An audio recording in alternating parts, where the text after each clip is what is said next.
Okay, so you guys have been sending in some really fascinating stuff about premature gray hair, like how to prevent it and maybe even reverse it. Yeah. It's a topic we get asked about a lot. Yeah. And it seems like a lot of you are interested in the natural approaches. Yeah, absolutely. Like, what can we do without resorting to, harsh chemicals or dyes? Right. So we dove deep into all the material you sent, and we've got some really interesting findings. Yeah, we found some pretty amazing natural remedies, actually, 5 that stood out. 5. Yeah, 5 key ones that we really want to break down for you. Yeah, and what I found really interesting is that it's not just about one quick fix. Right. It's more like a whole lifestyle shift. Exactly. It's really a holistic approach that looks at diet stress, your emotional well-being, even how you care for your hair. Yeah. So we're going to go through each of these 5 remedies and really unpack what they are, how to use them, and why they might actually work. Sounds good. Let's get started. All right, so remedy number 1 is the hibiscus yogurt pack. Now, this sounds really refreshing, especially for the summertime. Yeah, it does, right?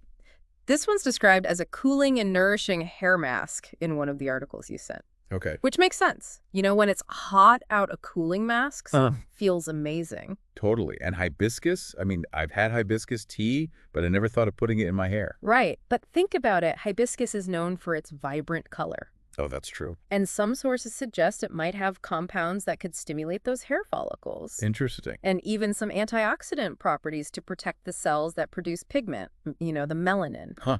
So the yogurt in this recipe, is that just like a base? Yeah, pretty much. It provides nourishment and kind of soothes the scalp. Okay, so what's the actual recipe? It's super simple. You just mix 4 tablespoons of plain yogurt Okay. with a 1/4 cup of hibiscus powder, and that's it. Wow, that is simple. It is. So you just apply it like a regular hair mask? Yeah, exactly. Make sure you get it all over your hair and scalp and leave it on for 30 to 40 minutes. Then rinse it out with lukewarm water. All right, so that's remedy number 1, the hibiscus yogurt pack. Yeah, give it a try, especially if you're looking for a DIY hair treatment that feels nice and cool on the scalp. Okay, that sounds great. On to remedy number 2, Bhringraj and Amla oil massage. Now, this one sounds a little more traditional. It's rooted in Ayurveda, which is a traditional Indian system of medicine. Got it. So Bhringraj oil is kind of a star ingredient in Ayurveda for hair health. And your source mentioned it contains these potent ingredients, haritaki and jatamansi. Okay, those names are new to me. Yeah, they're herbs, and they're traditionally believed to help retain your natural hair color. So they could actually help prevent gray hair. That's the idea. And while science is still catching up to some of these traditional uses, Bhringraj has been used for centuries as a hair rejuvenator. Wow, that's pretty cool. And it's combined with amla oil, right? Yes, Amla is another powerhouse ingredient, also known as Indian gooseberry. It's packed with vitamin C and antioxidants. Right. Amla is like the go-to for healthy hair. It helps with strength and shine, and when you combine it with Bhringraj oil, you get this like super nourishing blend I see. that might protect those melanin-producing cells we talked about. So how do you use this magical mixture? All right, so you mix equal parts Bhringraj and Amla oil, Yeah. and then massage it into your scalp really well before bed. Interesting. Yeah, you leave it on overnight for deep absorption. Overnight? Yeah, then just wash your hair as usual in the morning. Okay, so that's for someone who likes to do overnight treatments. Definitely for those who are committed to that hair care routine. All right, so that's the Bhringraj and Amla oil massage remedy number 2. Yep. So now let's move on to remedy number 3, Ashwagandha tea for melanin restoration. Ashwagandha. So this is interesting because it's an internal approach. Yes, it is. We're not putting anything on the hair this time. We're drinking something. Exactly. And ashwagandha is a really interesting herb. It's considered an adaptogen. An adaptogen? Yeah, which basically means it helps your body deal with stress. Okay, I've heard that term, but I'm not totally clear on what it means. So basically, adaptogens help your body adapt to different kinds of stress, physical, chemical, biological. Oh, okay. That makes sense. And some sources suggest that ashwagandha might also have the ability to restore lost melanin. Really? So it could actually help bring back your natural hair color? Potentially. And the source you sent specifically mentions an amino acid called tyrosine. Tyrosine, okay. Yeah, and tyrosine is a precursor to melanin production. Ah, so it's like a building block for melanin. Exactly. And the idea is that ashwagandha might influence either the levels of tyrosine or how it's used in the body, Interesting. which could potentially lead to more melanin production. Okay, so how do we make this ashwagandha tea? All right, so the instructions are pretty specific. You take a teaspoon of ashwagandha powder or a few dried roots if you have those, Okay. and you boil it in water for about 10 to 15 minutes. Got it. Then cover the pot and let it simmer on low heat for a bit. Okay. And then you strain it And because ashwagandha can be a little bitter, the source suggests adding honey and lemon juice for flavor. Oh, that sounds nice. Yeah, it does, right? Yeah, so it's not just about the hair color, though, right? Right. Ashwagandha is also known for helping with stress. Exactly. And stress is a big factor when it comes to premature graying. Oh, that's right. I've heard that before. Yeah. High stress levels have been linked to premature graying in some studies. So by reducing stress, ashwagandha might be indirectly protecting your hair follicles. Wow, so it's like a double whammy. Yeah, you're getting those potential melanin boosting benefits and stress reduction at the same time. That's amazing. Okay, so that's ashwagandha tea, remedy number 3. Yeah, definitely worth trying if you're looking for a natural way to manage stress and potentially support your hair health. Okay, and now we're moving on to a more physical approach, remedy number 4, yoga and inversion asanas for scalp health. Ah, yoga. This is a good one. Yeah, I love yoga, so I'm excited to hear about this. Yeah, so the basic principle here is that healthy hair needs good blood circulation to the scalp. Right, that makes sense. Yeah. And yoga is amazing for improving blood flow throughout the body. Totally.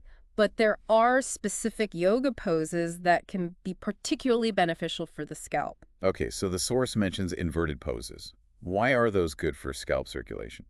Well, think about it when you're upside down. Okay. You're reversing the effects of gravity, right? Right. So with inversion asanas like Viparita Karani, which is legs up the wall pose, Okay. or Sarvangasana, shoulder stand, Yeah. and Adho Mukha Svanasana, downward facing dog, Mm-hmm. you're essentially increasing the blood flow and oxygen supply to the hair follicles. Oh, wow. Yeah, so it's like giving your scalp a direct nutrient boost. I see. So those are the main poses. Yeah. But the source also mentions yoga mudras. Right. What are those? Mudras are specific hand gestures Okay. that are believed to influence the flow of energy in the body. Interesting. So while the scientific link to hair health might not be as clear, they're often practiced as part of a holistic yoga routine to promote overall well-being. Got it. And the key here is consistency, right? Absolutely. The source emphasizes that daily practice of these yoga asanas can really make a difference in hair quality over time. Okay. And they believe it can help prevent premature graying by supporting that healthy scalp circulation. So it's like a long-term investment in your hair health. Exactly. And it's beneficial for your overall health, too. Yeah, totally. All right, so that's yoga and inversion asanas, remedy number 4. Awesome. And last but not least, we have remedy number 5, a copper and omega-3 rich diet. Ah, back to the power of nutrition. Yeah, it always comes back to what we eat. It really does. And the source you sent is very clear that a nutrient-rich diet is key for preventing premature graying. Okay. And it specifically calls out deficiencies in certain nutrients like iron, copper, vitamin B, iodine, and omega-3 fatty acids as contributing to hair losing its color. So it's not just about what we're putting on our hair, it's about what we're putting in our bodies. Exactly. It's about nourishing your hair from the inside out. I see. So what are some of the specific foods that the source recommends to address these deficiencies? Okay, so for copper, they suggest things like cashews, potatoes, chickpeas, almonds, and mushrooms. Okay. For vitamin B, you've got curd paneer, bananas, and carrots. Got it. And for those all-important omega-3s and zinc, you want to include walnuts, flax seeds, spinach, broccoli, and cauliflower. Okay, so basically lots of whole, unprocessed foods. Yeah, exactly. A balanced diet with plenty of variety. That makes sense. And the idea is that by making sure you're getting enough of these key nutrients, you're supporting your hair's natural strength and health. Right, and that can help prevent premature graying. Exactly. Wow, so we've covered a lot of ground today. We have.